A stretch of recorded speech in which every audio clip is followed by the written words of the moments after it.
ಕಪಿಸೇನ ಎಂದು ಕೂಡಿಕೊಂಡು ಮಾನವರು ಲಂಕಾ ರಾಷ್ಟ್ರವನ್ನು ಪ್ರವೇಶ ಮಾಡಿದರು. ಕದನ ಕಾಲ ನಡೆಯುತ್ತಾ ಇವೆ. ಕುಂಭ ನಿಕುಂಭರು ಕದನಕ್ಕಾಗಿ ಹೋದಾಗ ಅವರೀರುವರ ಅಳಿವಾಯಿತು. ಚಿಂತಾಕ್ರಾಂತರಾಗಿ ಕೇಂದ್ರದಿಂದ ಇರುವಂತ ನನ್ನ ದೊಡ್ಡ ತಂದೆಯವರು ರಮಣೇಶ್ವರ ಮಹಾಪ್ರಭುಗಳಿಗೆ ಧೈರ್ಯದ ಮಾತನ್ನು ಹೇಳಿದ್ದೇನೆ. ದೇವರಿ ಮುಚ್ಚೆತ್ತಾಯಿತು. ದೇವತೆಗಳಿಗೆ ಅರಿವಾಗಿರುವಂತಹ ನಿಮಗೆ ಯಾವ ಕಾರಣಕ್ಕೂ ಚಿಂತೆ ಬರಕೂಡದು, ಬರಬಾರದು. ಇಂದು ರಾಮ ಲಕ್ಷ್ಮಣರನ್ನು ಕಡಹಿ ಕಪಿಗಳವನ್ನೇ ತರಿದು ರಕ್ತದ ಮಕ್ಕಳಿಗೆಂದು ಹರಿಸ್ತೇನೆ. ಮಾತ್ರವಲ್ಲ, ದೇವತೆಗಳ ಮಧ್ಯದಲ್ಲಿ ರಾವಣನೇ ದೇವ ಎಂಬುದಾಗಿ ಹೇಳಿಸದೇ ಇದ್ದರೆ ಕರಾಸುರರ ಮಗರಲ್ಲ, ಮಕರಾಕ್ಷರಲ್ಲ ಎಂಬುದಾಗಿ ಧೈರ್ಯವನ್ನು ಹೇಳಿದ್ದೇನೆ. ನನ್ನಯ್ಯ ಕರಾಸುರ ಕಾಡಿನಲ್ಲಿ ಅದೇ ರಾಮನಿಂದ ಹತರಾಗಿದ್ದಾರೆ. ಅಂದಿನಿಂದ ತಪ್ಪಲಿಯಾಗಿರುವಂತಹ ನನ್ನನ್ನು ಸಾಕಿ ಸಲಹಿ ತನ್ನ ಪುತ್ರರಂತೆ ವಾತ್ಸಲ್ಯವನ್ನು ನೀಡಿದಂತಹ ರಾವಣೇಶ್ವರ ಮಹಾಪ್ರಭುಗಳನ್ನು ದೊಡ್ಡಪ್ಪ ಎಂಬುದಾಗಿ ಕರೆಯುವಲ್ಲಿ ಹೆಮ್ಮೆ ಅನ್ನಿಸಿಕೊಳ್ಳುತ್ತದೆ. ಅಂತಹ ದೊಡ್ಡ ತಂದೆಯವರು ಕೊಟ್ಟಿರುವಂತಹ ಉತ್ಪನ್ನದ ಋಣವನ್ನು ತೀರಿಸಿಕೊಳ್ಳುವುದಕ್ಕೆ ಇದು ಸದವಕಾಶ ಎಂಬುದನ್ನು ತಿಳಿದು 700 ಸಂಖ್ಯೆಯ ದಾನವರನ್ನೆಲ್ಲ ಜೊತೆ ಸೇರಿಸಿಕೊಂಡಿದ್ದೇನೆ. ಸೇನಾಬಲವನ್ನು ಕೂಡಿಕೊಂಡಿದ್ದೇನೆ. ಉತ್ತಮವಾಗಿರುವಂತಹ ಬಡಿ ರಥವನ್ನು ಏರಿ ಕದನ ಕಟ್ಟುವರು.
ವಿಭೀಷ ಹನುಮಂತ ಸುಗ್ರೀವ ಎಲ್ಲರ ಸೇವೆಯನ್ನು ನಾನು ಸ್ವೀಕರಿಸಿಕೊಂಡು ಏನನ್ನು ನಾನು ಕಳೆದುಕೊಂಡಿದ್ದೇನೋ ಅದನ್ನು ಪಡೆಯುವಲ್ಲಿ ಸಹಕಾರಿಯಾಗುತ್ತೀರಿ ಎನ್ನುವುದು ಸಂತೋಷದ ವಿಚಾರ.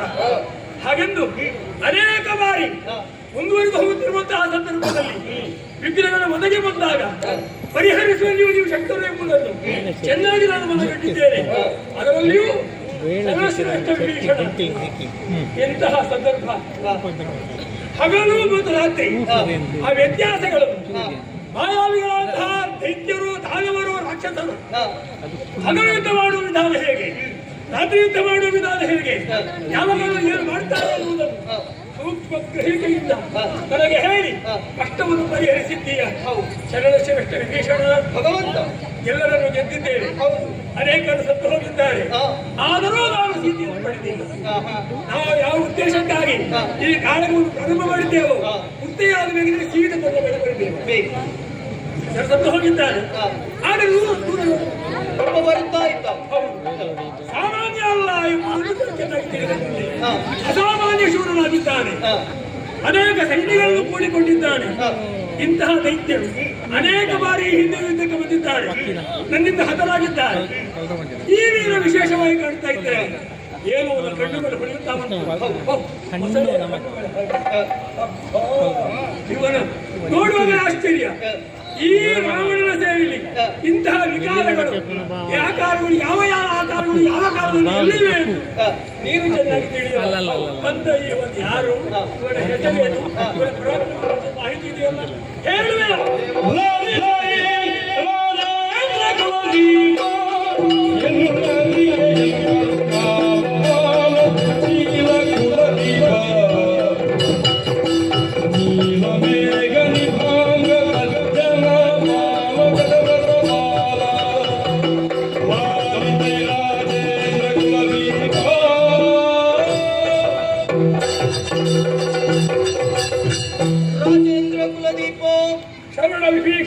ಮಾತನಾಡುವಂತಹ ಮಾತುಗಳನ್ನು ಪ್ರೀತಿಯಿಂದ ಅವತರಿಸಬೇಕು ತಂದೆ. ಧಾರಾಳವಾಗಿ ಕೇಳ್ತೇನೆ. ಈಗಲೂ ನೀನು ಹೇಳಿದ ಮಾತುಗಳನ್ನು ಕೇಳಿದ್ದೇನೆ. ನಮ್ಮ ವಿರೋಧಿ ಸ್ಥಾನದಲ್ಲಿರುವವ ಅಣ್ಣಣ್ಣನದಂತಹ ರಾವಣೇಶ್ವರ ಹೌದು, ನಮ್ಮಲ್ಲಿ ಹಗೆತನವನ್ನೇ ಸಾಧಿಸುತ್ತಾ ಮುಂದುವರಿದು ಬರುತ್ತಾ ಇದ್ದಾರೆ.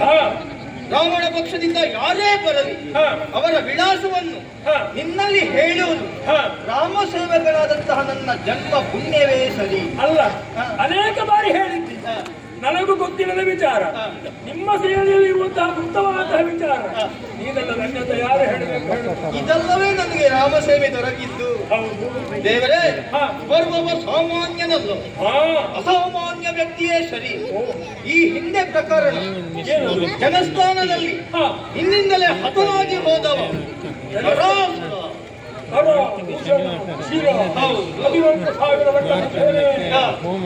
ಆ ಕರಾಸುರನ ಮಗನೇ ಈತನಿದ್ದಾನೆ. ಇವರ ಹೆಸರು ಮಕರಾಕ್ಷ. ಪರಾಕ್ರಮಿ ವಿಕ್ರಮಿಯಾಗಿ ಮೆರೆಯುತ್ತಾ ಇದ್ದಾನೆ. ದೊಡ್ಡ ಮಾಯಾವಿ ಈತ. ಹೇಗೆ ಗೆಲ್ಲಬಹುದೇ? ಗೆಲ್ಲಬಹುದೇ? ಅದೊಂದು ಪ್ರಶ್ನೆ ಅಲ್ಲ, ಅದರಲ್ಲಿ ಉತ್ತರ ಗೆಲ್ಲಬಹುದೇ ಎನ್ನುವುದೇ ಉತ್ತರ. ಆದರೆ ನಾನು ಯಾರನ್ನು ಏನು ಮಾಡುವಂತ ಸಾಧ್ಯ ಇಲ್ಲ. ರಾಮನ ಜೊತೆ ಉಳಿದವರು ಏನು ಮಾಡ್ತಾರೆ ಎನ್ನುವುದು ಮುಖ್ಯ. ಹೇಗೆ ಸಾಧನೆ ಮಾಡಬಹುದು?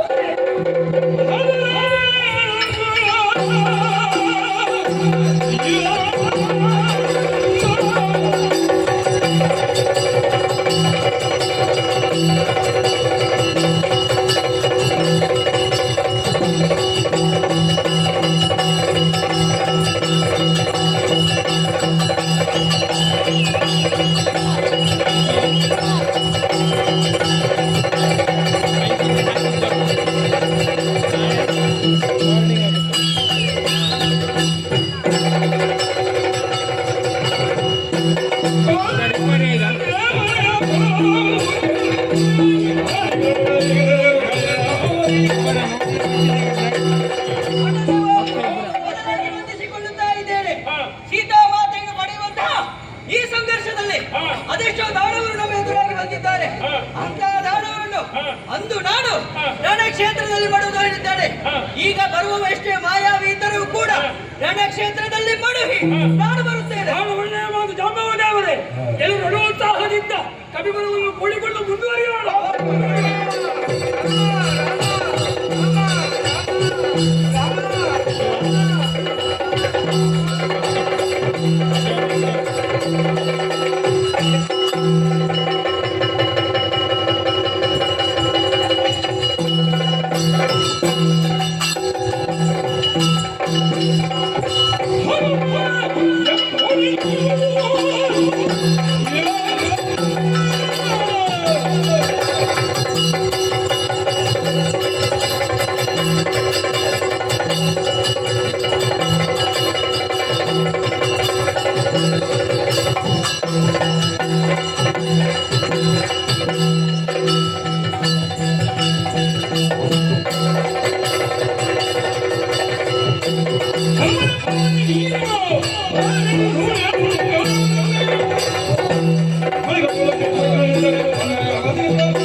ನೀನು ಎಂಬುದನ್ನು ತಿಳಿದೇ ಕೇಳ್ತಾ ಇದ್ದೇನೆ. ಹನುಮಂತ, ಏನು? ನಿನ್ನ ಬಾಲ್ಯವನ್ನೊಮ್ಮೆ ನೆನಪಿಸಿದ್ದು ನಾನು. ಬೆಳಕನ್ನೇ ನೆನಬಹುದಾದಂತಹ ಸೂರ್ಯದೇವರನ್ನು ಹಣ್ಣು ಎಂಬುದಾಗಿ ಗ್ರಹಿಸಿ ಮೇಲೆ ಹೊರೆಯಂತೆ ಆ ಹಣ್ಣನ್ನು ತಿನ್ನುವುದಕ್ಕೆ ಪ್ರಯತ್ನ ಪಟ್ಟಾಗ ಆ ವಜ್ರಾಯುಧಾಘಾತಕ್ಕೆ ದೇವೇಂದ್ರನ ಹೊಡೆತಕ್ಕೆ ಸಿಲುಕಿ ನಿನ್ನ ಮುಖ ಊದಿಕೊಂಡಿತ್ತು. ಆದ್ದರಿಂದಲೇ ಇನ್ನು ಹನುಮಂತನಾದ ಹೌದೇನೋ ಹಣ್ಣೆಂದ ಭ್ರಮಿಸಿ ಬಂದ.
ಅದು ನಮ್ಮ ಸಾಮರ್ಥ್ಯ. ಹಣ್ಣನ್ನು ತಿನ್ನುವುದಕ್ಕಾಗಿ ಹೋದವ. ಹಾಗಾದರೆ ಎನಿಸುವ ನನ್ನ ಸಾಮರ್ಥ್ಯ ಏನೆಂಬುದನ್ನು ಈ ಕಾಲದಲ್ಲಿ ದೇವರಾದಂತಹ ಶ್ರೀರಾಮಚಂದ್ರನನ್ನು ಎದುರಿಸುವುದಕ್ಕೆ ಮುಂದಾದೆಯ. ಈಗ ದೇವರಾಗಿ ಆಯ್ತವ. ನಮಗೆ ಅವರು ದೇವರೇ, ನಿಮಗೆ ಅಲ್ಲದಿದ್ದರು. ಒಂದು ಮಾತು ಹೇಳ್ತೇವೆ, ಮೆಚ್ಚಿದವನಿಗೆ ಬಸನವು ಸುಖವಂತೆ. ನಮಗೆ ಹಾಗೆ ಇವಾಗ ನಿಮ್ಮ ರಾವಣ ದೇವನಾದ್ರೆ ಈ ಮಂಗಗಳಿಗೆ ಆ ರಾಮನೇ ದೇವರು. ಹೌದು. ಇನ್ನದನ್ನು ಇಲ್ಲ ಅಂತ ಹೇಳಿ ಮೊದಲು ನೀನು ಹೊಳೆಯನ್ನು ದಾಟುವುದಕ್ಕೆ ಪ್ರಯತ್ನ ಪಡು. ಬಂದವ ಆಂಜನೇಯ, ಮತ್ತೆ ಸಮುದ್ರ ದಾಟುವುದಕ್ಕೆ ಪ್ರಯತ್ನ ಪಡು.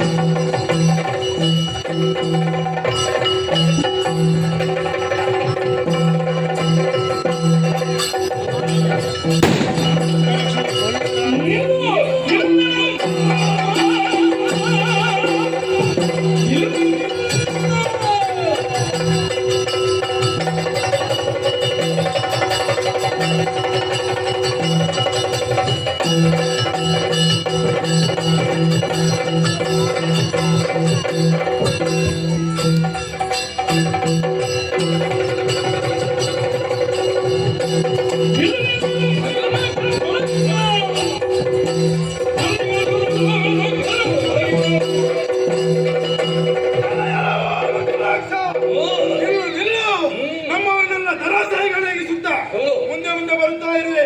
ಇದೋ ಬಂದವ ಸುಗ್ರೀವ. ಇದಂತಹ ಮುಸ್ಲಿಮರನ್ನ ಯಾಕಾಗಿ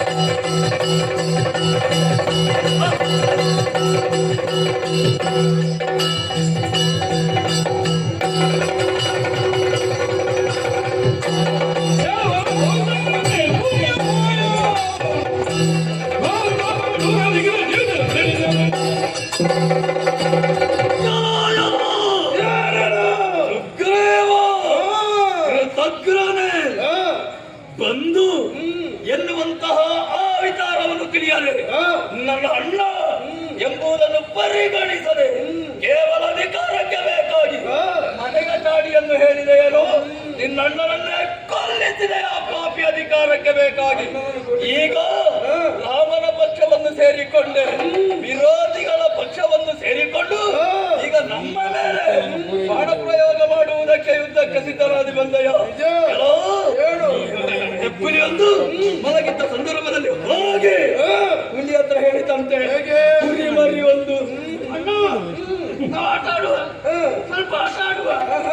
ನಿನಗೆ ಆಟಕ್ಕೆ ಬಂದದ್ದ ಪಾಪಿ ಮಗನಿಗೆ ನಾನು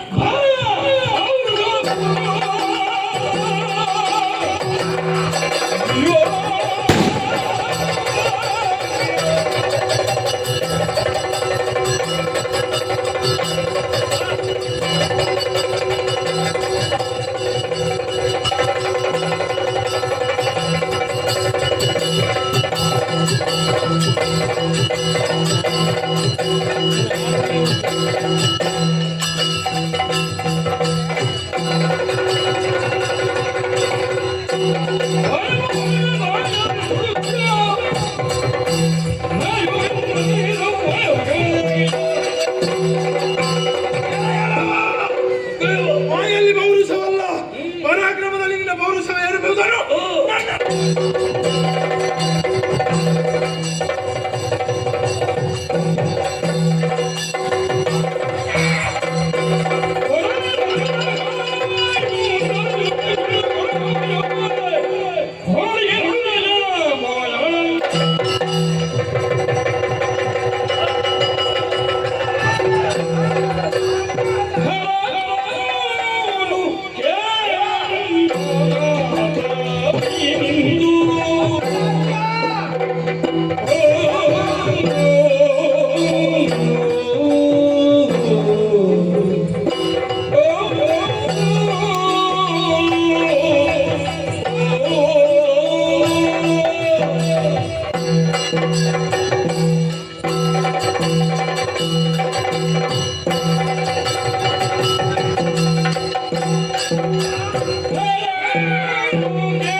ಮಕ್ಕಳಾಕ್ಷನಿಗೆ ಸಿಕ್ಕಿದ ಕೈಗೆ ಬುದ್ಧಿಯನ್ನು ಕೊಟ್ಟು ಅನರ್ಥವನ್ನು ಮಾಡಿಕೊಳ್ಳಬೇಡಪ್ಪ. ಇವ ತತ್ವ ಅಲ್ಲಿ ಇನ್ನೂ ಅನರ್ಥ ಆಗುದು. ಹಾಗಲ್ಲಪ್ಪ, ಹೋಗಿ ಹೋಗಿ ನಿಮಗೆ ಕೊಲ್ಲುವುದಕ್ಕೆ ಸಿಕ್ಕಿದಿ ಮಂಗನ.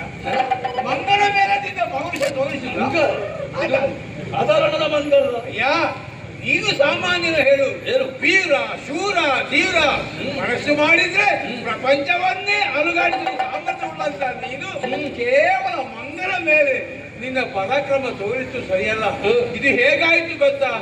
ಮೊದಲಪ್ಪ ಹುಲಿಯನ್ನು ಕೊಲ್ಲುವುದಕ್ಕೆ ಬೇಕಾಗಿ ಹೊರಟಿದ್ದಂತೆ, ಹುಲಿ ಸಿಕ್ಕಲಿಲ್ಲ, ಕೊನೆಗೆ ಇಲಿಯನ್ನು ಕೊಂದಂತೆ.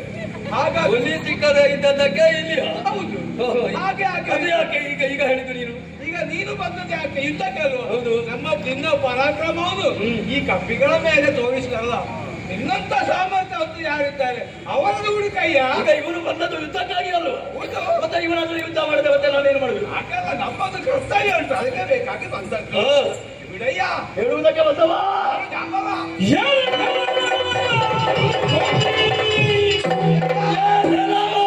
ಮುದಿ ಕೋರಿ ಮುದಿ ಕೋಟಿ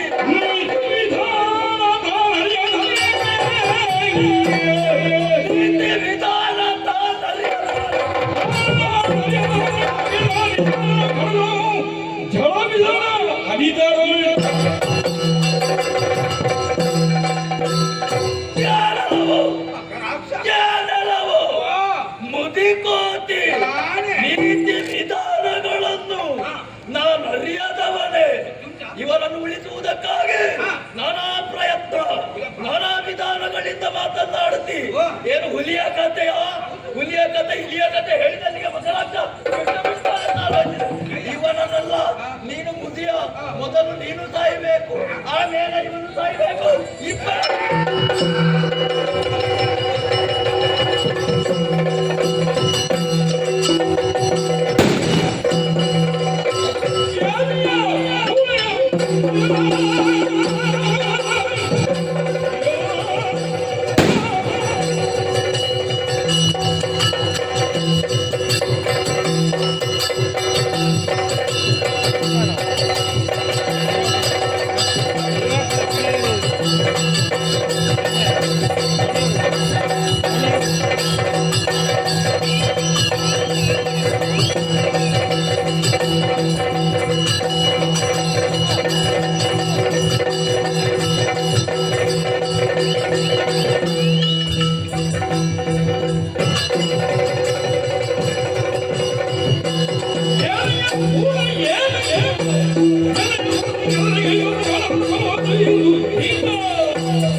ಏನಯ್ಯ ಕೂಲ? ಏನು ಏನಯ್ಯ? ಅದಮ್ಮ ಏಯ್, ನೀಚ! ನಿನ್ನನ್ನು ವಿರೋಧಿಸಕ್ಕೆ ಬಂದಂತಹ ಕಪ್ಪಿ ವೀರರನ್ನು ಸದೆ ಮಾಡಿದ ಮಾತ್ರಕ್ಕೆ ನೀನೊಬ್ಬ ಪರಾಕ್ರಮ ಎಚ್ಚರಿಸಿಕೊಳ್ಳುವುದಿಲ್ಲ. ಇನ್ನು ನೀ ತಿರುಸಲಿಗೆ ಬಂದವ ಸಾಮಾನ್ಯನವ ಎಂದು ಭಾವಿಸಬೇಡ. ರಾಮನ ತಮ್ಮ ಲಕ್ಷ್ಮಣನಿದ್ದಾನೆ, ಪರಾಕ್ರಮ ಉಂಟ ತೋರಿಸುವ.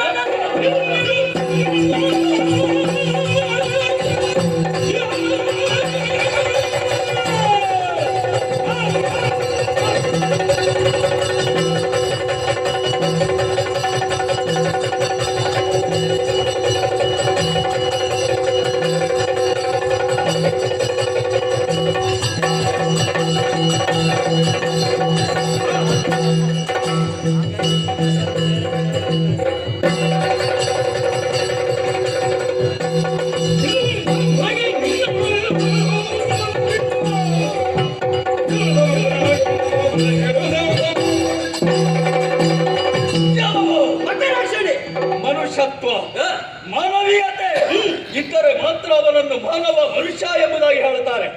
ಎಲ್ಲವೋ ಏನ ಮನುಷ್ಯರಿಗೆ ಅಮಂಗಳ ನೀನು, ಯಾಕೆ ಅಪಕಷ್ಟ ನೀನು. ಏನಾಯ್ತು? ಹೋಗಿ ಹೋಗಿ ಅಬಲೆಯಾಗಿರುವಂತ ಸುರ್ಭಣಗೆ ಆ ಮೂಗನ್ನು ಕೊಯ್ದೆ ಅಂತೆ, ನಾನೇ ಕತ್ತರಿಸಿದವ, ಕಿವಿಯನ್ನು ಕತ್ತರಿಸಿದೆ ಅಂತೆ.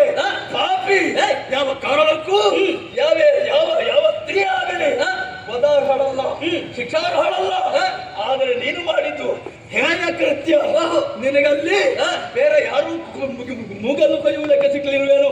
ಆದ್ದರಿಂದ ಇವ ನನಗೊಂದು ಆಸೆ ಇದೆ, ನನ್ನ ಅತ್ತೆ ಆಗ್ಬೇಕು ಅವಳು.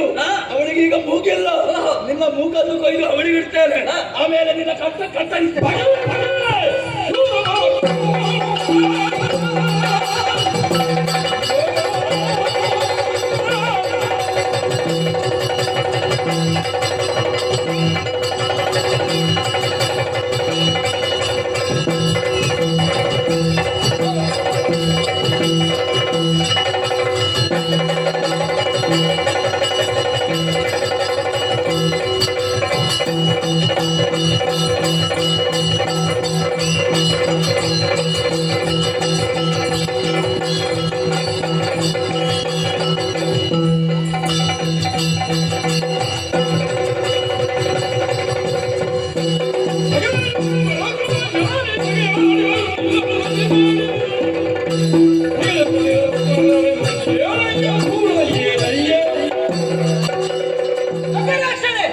ನಿನ್ನ ಅತ್ತೆಯ ಮೂಗನ್ನು ಕತ್ತರಿಸುವುದಕ್ಕೆ ಬಲವಾದಂತಹ ಕಾರಣ ಉಂಟು.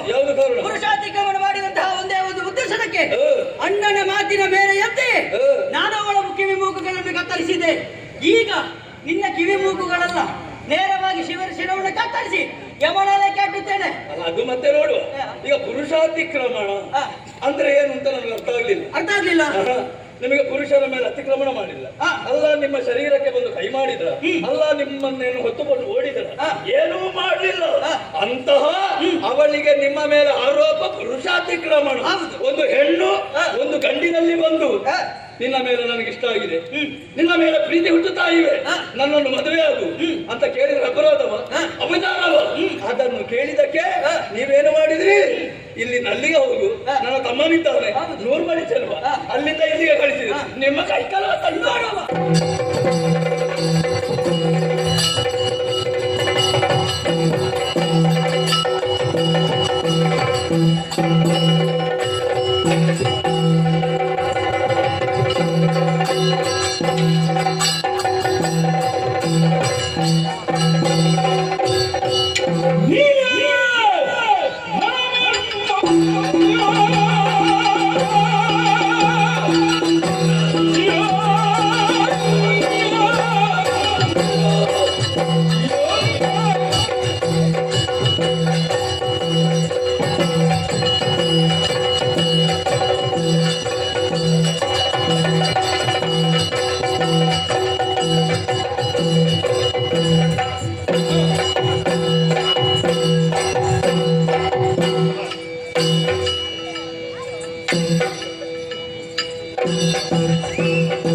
ಕೇಳುತ್ತಿದ್ದೇನೆ ನಾನು.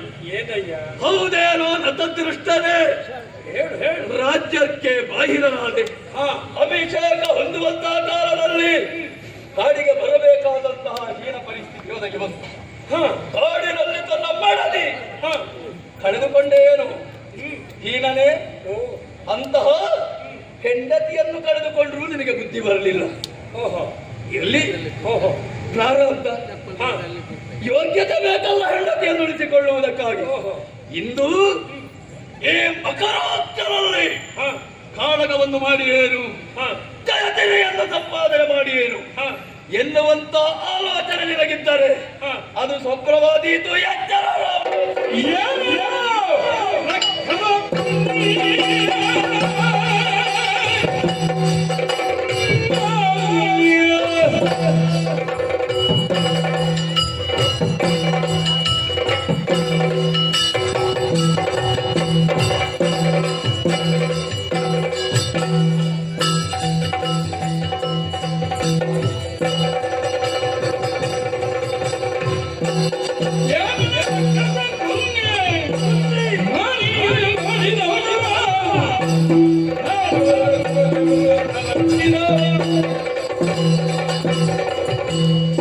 ನೀನು ಮಕರಾಕ್ಷ, ಕರಾಸುರನ ಮಗ. ಹೀನ ಎನ್ನುವಂತಹ ಶಬ್ದ ಬಳಕೆ ಮಾಡಬಾರದು ಅಂತ ಏನಿಲ್ಲ. ಯಾಕೆ ಎನ್ನುವುದೇ ಮುಖ್ಯ. ಮಡದಿಯನ್ನು ಕಳೆದುಕೊಂಡಿದ್ದೇನೆ ಎನ್ನುವಂತಹ ಆರೋಪವನ್ನು ಹೊರಿಸುವುದರೊಂದಿಗೆ ಆ ಕಾರಣಕ್ಕಾಗಿ ರಾಮ ಹೀನ ಅಂತ ಹೇಳ್ತೀವಿ. ಹೌದು. ಈ ಹೇಳಿಕೊಳ್ಳುವವರಿಗೆ ಏನು ಹೇಳಬಹುದು, ಕೇಳುವವರು ಜಾಗರೂಕರಾಗಿರ್ಬೇಕು. ಹೌದೌದು. ಯಾಕೆ ನಾನು ಮಡದಿಯನ್ನು ಕಳೆದುಕೊಂಡದ್ದು ಹೇಗೆ? ಅಯೋಧ್ಯೆಯಲ್ಲಿ ನಾನಿರುತ್ತ ಅಲ್ಲ, ಕಾಡಿನಲ್ಲಿ ಆಶ್ರಮದಲ್ಲಿ ಇರುವಂತಹ ವೇಳೆಯಲ್ಲಿ ನನ್ನ ಸಮಕ್ಷದಲ್ಲಿ ಸೀತಾಪಹಾರ ಆಯ್ತು ಅಂತಾದ್ರೆ ಅದೊಂದು ಕಥೆ ಬೇರೆ. ಹೌದಾ? ಕಥೆ ಬೇರೆ ಆಗ್ತಿತ್ತು. ಓಹೋ. ಆದರೆ ನಾನು ಇಲ್ಲದಿರುವಾಗ ಕಪಟದಿಂದ, ಮೋಸದಿಂದ, ವಂಚನೆಯಿಂದ ಸೀತಾಪಹಾರ ಮಾಡಿದ ಪ್ರತಿನಿಧಿ ಬೇಡ. ಯಾಕೆಂದ್ರೆ ರಾವಣ. ಆದರೆ ರಾವಣನ ಪಕ್ಷಪಾತಿಯಾಗಿ ಬಂದವ ನೀನು. ಹಾಗಲ್ಲ, ಈಗ ನೀನು ಸೀತೆಯ ಜೊತೆಯಲ್ಲಿ ಇಲ್ಲದೇ ಇರುವುದಕ್ಕೆ ರಾವಣ ಹೊಣೆ ಅಲ್ಲ, ನಾನು ಹೊಣೆ ಅಲ್ಲ. ಹೊಣೆಗಾರ ರಾವಣ ಅಂತ ಹೇಳಿದ್ದಲ್ಲ ನಾನು.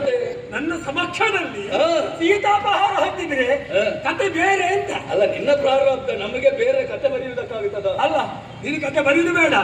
ಪ್ರಾರಬ್ಧ ಎನ್ನುವುದು ಯಾವನಿಗೆ ಯಾವ ಕಾಲದಲ್ಲಿ ಹೇಗೆ ಎಲ್ಲಿ ಅಂತ ಹೇಳುವುದಕ್ಕೂ ಸಾಧ್ಯ ಆಗುವುದಿಲ್ಲ. ಈಗ ನೀನು ಸಾಹಿತ್ಯ, ಅದು ನಿನ್ನ ಪ್ರಾರಬ್ಧ. ಅದು ಹೇಳಿಕ್ ಆಗುವುದಿಲ್ಲ. ಇದು ಕಾಲ ಬರುವುದಿದ್ದ ಗಾಳಿಯಲ್ಲಿ ಬೀರ್ತಿ, ಹೇಳುವುದಕ್ಕಾಗುವುದಿಲ್ಲ. ಆದರೆ ಒಂದು ವಿಚಾರ, ನಾನು ಸೀತೆಯನ್ನು ಕಳಕೊಂಡದ್ದಲ್ಲ, ಅಪಹರಿಸಿದ ಕಾರಣಕ್ಕಾಗಿ ಹೀಗೆ ನಡೆಯಿತು. ಆದರೆ ನೀವು ನಿನ್ನನ್ನು ಯೋಚನೆ ಮಾಡಬೇಕು. ಎಲ್ಲಿಂದ ಬಂದೆ, ಯಾಕೆ ಬಂದೆ, ಯಾಕೆ ಇಲ್ಲಿ ಕಾಳಯ ಕೊಡ್ತೀವಿ ಅನ್ನೋದು ಯೋಚನೆ ಮಾಡಬೇಕು. ಕನಸುನಲ್ವೇ ನೀನು? ಹೌದು. ಕನಸುರ ಮಗನಾಗಿ ನಿನ್ನ ಅಪ್ಪನ ಕಥೆ ಗೊತ್ತುಂಟ ನಿನಗೆ? ಯೋಚಿಸಿ ಬಾ. ಯೋಚಿಸುವುದಲ್ಲ, ನನ್ನ ಅಯ್ಯನ ಮರಣಕ್ಕೆ ನೀನು ಕಾರಣ ಎಂಬುದು ತಿಳಿದೇ ಬಂದಿದ್ದೇನೆ. ಮತ್ತೊಂದು ವಿಚಾರ, ಸರಿಯಾಗಿ ವಿಮರ್ಶೆ ಮಾಡಲಿಲ್ಲ. ವಿಮರ್ಶೆ ಮಾಡಿಯೇ ಬಂದಿದ್ದೇನೆ. ಪಂಚವಟಿ ಪ್ರದೇಶದಲ್ಲಿ ಶೂರ್ಪನಖೆಗೆ ನೀವು ಮಾಡಿದ ಅನ್ಯಾಯ ಅದನ್ನು ನಿನಗೆ ನೆನಪಿಸಿಕೊಳ್ಳುವುದಕ್ಕೆ ಅಲ್ಲ.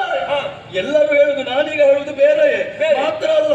ವಾಲಿಯನ್ನು ಹಿಂದಿನಿಂದ ಬಾಣ ಪ್ರಯೋಗ ಮಾಡಿದಂತಹ ಒಬ್ಬ ಷಂಡ ಇದ್ರೆ ಅದು ನೀನು ಮಾತ್ರ. ನಿನ್ನನ್ನು ಕೊಲ್ಲುವುದಕ್ಕೆ ಮಕರಾಕ್ಷ ಈಗ ಸದಾ ಸಿದ್ಧರಿದ್ದೇನೆ. ವಾಲಿಯನ್ನು ಹಿಂದಿನಿಂದ ಬಾಳ ಪ್ರವೇಶಿಸುವುದು. ಹೌದೌದು. ವಾಲಿಯೇ ಸಮಸ್ತರ ಒಂದು ಒಪ್ಪಿಕೊಂಡಿದ್ದಾನೆ ಏನು ಎನ್ನುವುದು. ನೀನು ವಾಲಿಯ ಸಂಹಾರ ಮೋಕ್ಷದ ಕಾಲದಲ್ಲಿ ನೀನು ಪ್ರತ್ಯಕ್ಷದರ್ಶಿಯಾಗಿ ಮಾತಾಡ. ಅಲ್ಲ, ಪ್ರತ್ಯಕ್ಷದರ್ಶಿ ಬೇಕು ಅಂತ ಇಲ್ಲ. ನೀನೀಗ ಎಲ್ಲ ಕಥೆಯನ್ನು ಪ್ರತ್ಯಕ್ಷದರ್ಶಿಯಾಗಿ ಹೇಳುದು. ಅಲ್ಲ, ವಾಲಿಯ ಸಂದರ್ಭ ನಾನಿದ್ದೆ ಅಲ್ಲವೇ? ಅಲ್ಲ, ನಾನು ಕೇಳಿ ಗೊತ್ತಿದೆ. ನನ್ನ ಕೇಳಿ ಗೊತ್ತಿದೆ ನನಗೆ. ಮುಖಾಮುಖಿ ಆಗಿರುವಂತಹ ಸಂಭಾಷಣೆ. ರಾಮ ನಿನ್ನ ಬಾಣ ತಾಗಿದ ಮೇಲೆ ಇನ್ನು ಈ ಭವದ ಯೋಚನೆ ಬೇಡ ಅಂತ ಹೇಳಿದ್ದಾನೆ. ಅದು ನನಗೆ ಬಂದಿದೆ. ಬಾಣ ತಾಗಿದ ಮೇಲೆ ಅಲ್ಲ, ತಾಗಿದ ಮೇಲೆ ನಿನ್ನಂತ ನಿಕೃಷ್ಟನಲ್ಲಿ ಬಾಣ ಹೊಡೆಸಿಕೊಂಡ ನಾನು ಇನ್ನು ಪ್ರಪಂಚಕ್ಕೆ ಮೊರೆ ಮುಖ ತೋರಿಸುವುದು ಹೇಗೆ, ನನ್ನ ಮೊರೆಯನ್ನು ತೋರಿಸುವುದು ಹೇಗೆ? ನನ್ನ ಆಚೆಗೆ ಆಯ್ತು ಅವನಿಗೆ. ಇನ್ನು ನಾನು ಬದುಕುವುದಿಲ್ಲ. ಹಾಗೆ ನಿನಗೆ ನಾನು ಬಾಣ ಪ್ರವೇಶಿಸಿದ್ರೆ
ಹೋರಾಟ ಮಾಡುತ್ತಿರುವಂತಹ ವೇಳೆಯಲ್ಲಿ ಒಂದೊಮ್ಮೆಗೆ ನನ್ನ ಕಾಪ ಕರದಲ್ಲಿರುವಂತಹ ಆಯುಧ ತುಂಡಾಯಿತು ಕೆಳಗೆ ಬಿದ್ದು ಎನ್ನುವ ಕಾರಣಕ್ಕಾಗಿ ನಿನ್ನ ಸ್ಮರಿಗೆ ಜಯಿಸಿರಿ ಸಂಪಾದನೆ ಆಯಿತು ಅಂತ ತಿಳಿಯಬೇಡ.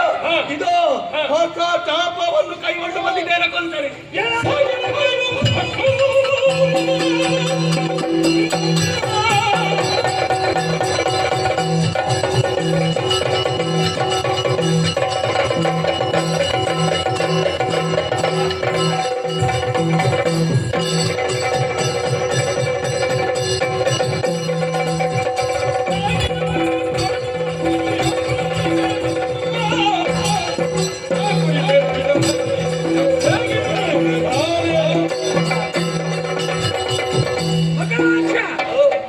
ನಿನ್ನ ಆಯುಧವೆಂದು ವ್ಯರ್ಥವಾಯಿತು ಎನ್ನುವ ಕಾರಣಕ್ಕಾಗಿ ನೀನು ವೀರನಲ್ಲ ಎಂದು ನುಡಿಕೆ ನನಗೆ ಬರುವುದಿಲ್ಲ.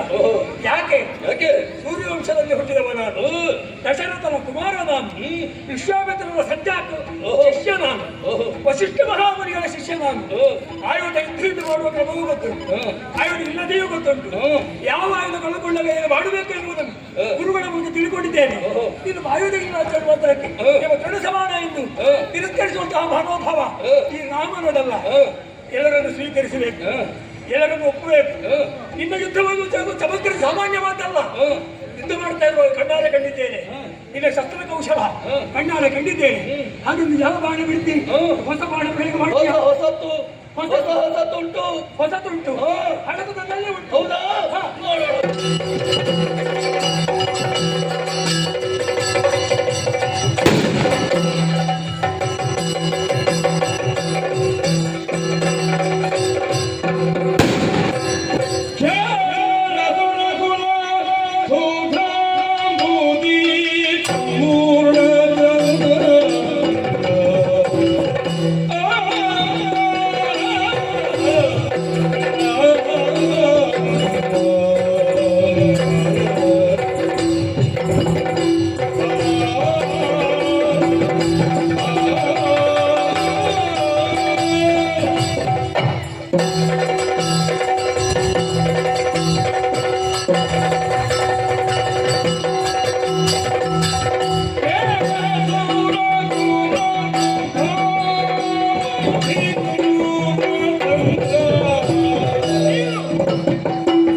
ಈ ಮೊದಲೇ ನಿನ್ನ ಯುದ್ಧ ಕೌಶಲವನ್ನು ಚೆನ್ನಾಗಿ ಗಮನಿಸಿಯೇ ಹೋರಾಟ ಮಾಡಿದ್ದೇನೆ.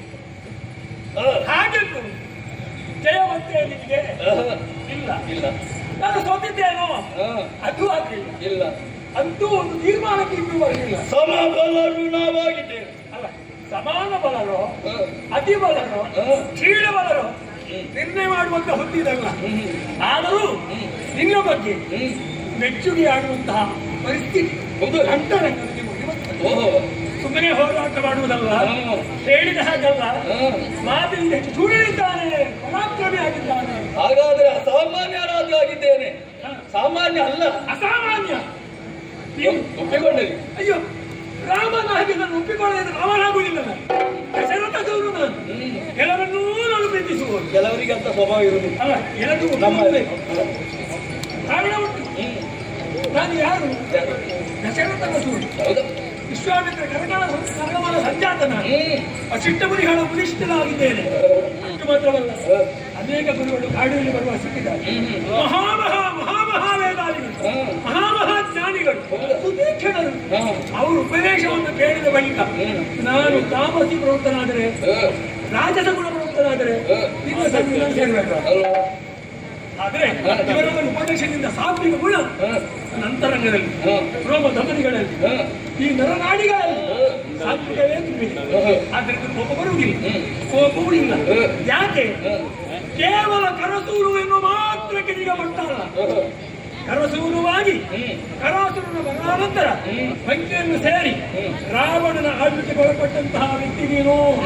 ರಾವಣ ಸಾಮಾನ್ಯನಲ್ಲ, ವೇದವಿಧನಾಗಿದ್ದಾನೆ, ಚತುರ್ವೇದಿಯಾಗಿದ್ದಾನೆ, ನಿತ್ಯ ಶಿವಪೂಜೆ ಮಾಡುವವನಾಗಿದ್ದಾನೆ, ತ್ರಿಸಂಧ್ಯಾಕಾಲ ಅನುಷ್ಠಾನ ಮಾಡುವವನಾಗಿದ್ದಾನೆ, ಮಹಾಶವಂತನಾಗಿದ್ದಾನೆ. ಅವನ ಲಂಕೆಯಲ್ಲಿ ನೀನು ಜೀವನ ಮಾಡಿದವನು. ಸಾಮವೇದ ಪಾಡುತ್ತಿ ಸಾಮವೇದಿಯಾದಂತಹ ರಾವಣನ ಸಂಸರ್ಗದಿಂದ ನಿನ್ನ ಆ ಕಾಡಿನಲ್ಲಿ ಕರಾಸನ ಜೊತೆ ಇದ್ದಂತಹ ಗುಣಗಳೆಲ್ಲ ವ್ಯತ್ಯಾಸವಾಗಿ ಈಗ ಶಿವನ ಭಕ್ತವಾಗಿದ್ದೀ ಎನ್ನುವಂತಹ ಕೃತಿಯನ್ನು ಕಂಡಿದ್ದೇನೆ. ಅದಕ್ಕೆ ಈಗ ಸಂತೋಷ ಹೇಳುವುದು ಏನು? ರಾಕ್ಷಸ ಕುಲ ಎನ್ನುವುದಿದ್ರೆ ಆ ಕುಲ ಸಮುದ್ರ ಎನ್ನುವುದಕ್ಕೆ ನೀನು ಜೀವಪ್ರಾಯರಾಗಿ ನಿನ್ನನ್ನು ಬಿಟ್ಟು ರಾವಣನಿಲ್ಲ, ರಾವಣನ್ನು ಬಿಟ್ಟು ನೀನಿಲ್ಲ, ಲಂಕೆಯನ್ನು ಬಿಟ್ಟು ನೀನಿಲ್ಲ, ನಿನ್ನನ್ನು ಬಿಟ್ಟು ಲಂಕೆ ಇಲ್ಲ.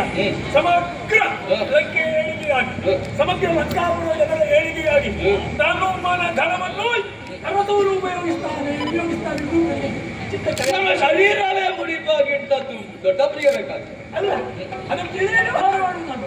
ಇದರಿಂದ ಕೃತ ನೀನು ಹೋರಾಟ ಮಾಡಬಾರದು. ಯಾಕೆ? ನಿನ್ನಪ್ಪ ಅಡವಿಯಲ್ಲಿ ಶೂರ್ಪನಖ ವಿಚಾರದಿಂದ ಸಂಹರಿಸಲ್ಪಟ್ಟವ. ಆ ಶೂರ್ಪನಖ ಎನ್ನುವೇ ನಿಮ್ಮ ಲಂಕೆಗೆ, ಅಲ್ಲ ನಿನ್ನಪ್ಪನ ಕರ್ಣ ಸೇನೆಗೆ, ದೂಷಣ ತ್ರಿಶಾಲಾದಿ 14,000 ಸೇನೆಗೆ ಅವ ಯಮ ಸದೃಶ್ಯರಾಗಿ ಬಂದಿದ್ದಾರೆ. ಅವಳೇ ಯಮ ಸದೃಶ್ಯರಾಗಿರುವ ಅವಳ ನಾಶಾಖ್ಯಾತನಿಗೆ ಬೇಕಾಗಿ ನೀವೆಲ್ಲ ಹೋರಾಟ ಮಾಡಿ ಈಗ ಕಣ್ಣೀರು ಹಾಕಿಕೊಂಡು, ಅಲ್ಲ ಈ ಲಂಕೆಯಲ್ಲಿ ರಕ್ತದ ದಾರಿ ಹತ್ತಿಸುವುದಕ್ಕಿಂತ ನೀನು ಕೂಡ ಲಂಕಾನಗರಲ್ಲಿ ಸೇರಿಕೊಂಡು ಉತ್ತಮ ರೀತಿಯಲ್ಲಿ ಬಾಳಿ ಬದುಕಿದರೆ ಲಂಕಾನಗರ ಹೇಳಿಕಾಗ್ತದೆ, ನಂಬಿದ ರಾವಣನಿಗೆ ಒಳ್ಳೆಯದಾಗ್ತದೆ, ಸಮಗ್ರ ಲಂಕಾಪುರದ ಪ್ರಜಾಜನರು ಕ್ಷೇಮದಲ್ಲಿ ಬದುಕುವುದಕ್ಕೆ ಅವಕಾಶವಾಗುತ್ತದೆ. ಆದ್ದರಿಂದ ವೇದ ವಿಧನಾದ ರಾವಣನ ಮಗನಾಗಿ ಪಾಲಿಸುತ್ತಾರೆ.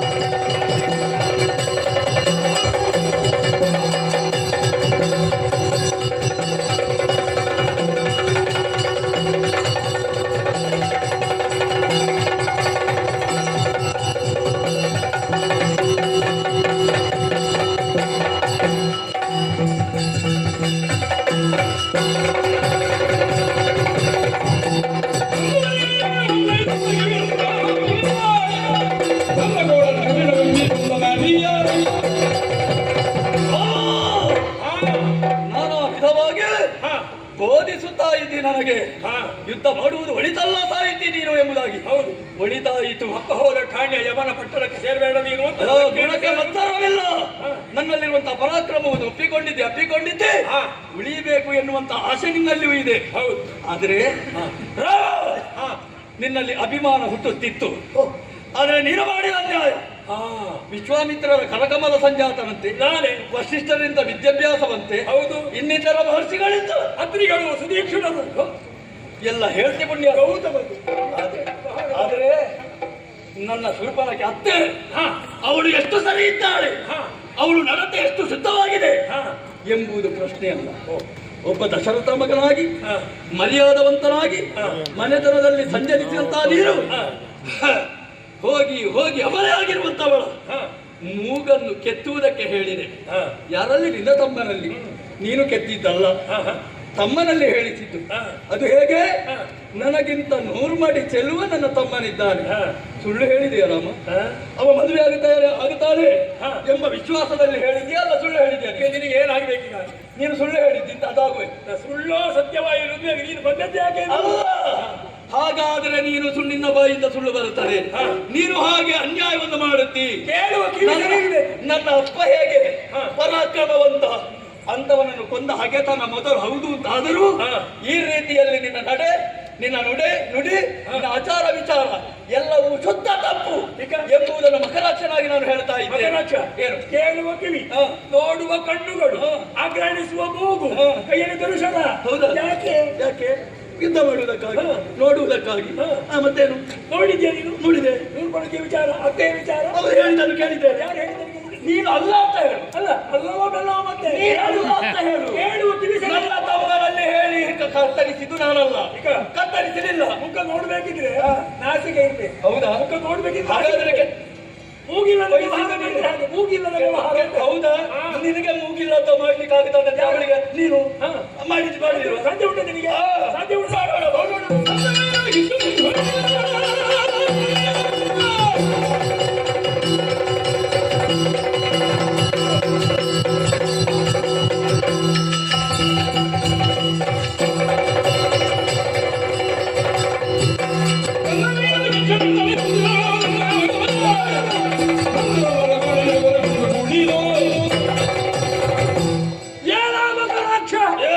ಯಾರೋ ಹೇಳಿದ್ದನ್ನು ಕೇಳಿ ವ್ಯವಹಾರ ಮಾಡ್ತಿರುವಂತಹ ನೀನು ಮರಣಕ್ಕೆ ಸನ್ನಿಹಿತವಾಯಿತು ಎಂಬುದು ಅರ್ಥ. ಮರಣ ಎಂಬುದು ನಮಗೆ ಮಹಾನವಾಗಿ ಅಲ್ಲ. ನನ್ನ ಅಪ್ಪ ಮರಣ ಹೊಂದಲಿಲ್ವ? ಮೃಣ ಕೊಟ್ಟ ಹಾಗಾದಲ್ಲಿದ್ದಾರೆ ಈಗ. ಮೃಣ ಕೊಟ್ಟಂತಹ ಬಾಣಾವಣಿಗಳನ್ನೇ ಪ್ರಯೋಗಿಸು. ಮೃಣನ ಬಾಣ ಅಂತ ಹೇಳ್ತೀನಿ. ಅಲ್ಲ, ನಾನು ಹೇಳ್ತೇನೆ ಮೃಣನೇ ಪ್ರತ್ಯೇಕವಾಗಿ ಹೋರಾಟಕ್ಕೆ ಬಂದರೂ ಲೆಕ್ಕಿಸಾರ ಅಂತ. ಹೌದಾ? ನನಗೂ ಹಾಗೆ. ನೀನು ಲಕ್ಷ್ಯವೇ ಅಲ್ಲ ನಿನ್ನ